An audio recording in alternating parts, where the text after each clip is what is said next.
আল্লাহই জানে খাল কাইটা কুম্ভীর আনলাম নি। বাদল, এই বাদল।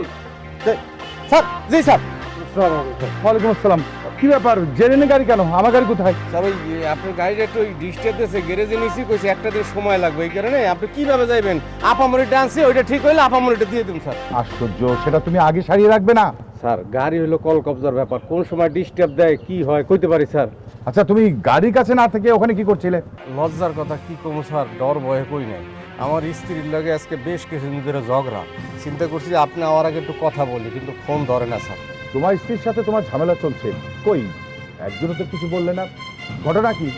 ঘটনা হইলো স্যার লজ্জা শর্মার কথা কি কমু স্যার, এই এই ঘরের স্ত্রীর কথা তার পরের কাছে কম যায় না স্যার। ওই আরমান নামের এক লোকের লাগে আমার বউ পরকিয়া করে স্যার, বুঝছেন।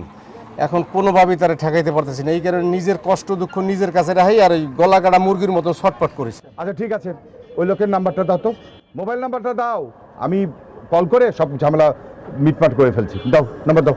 স্যার আরমান লোকটা খুব খারাপ লোক স্যার, কখন কোন সময় কি কইরা ভাই কিছু কম যায় না।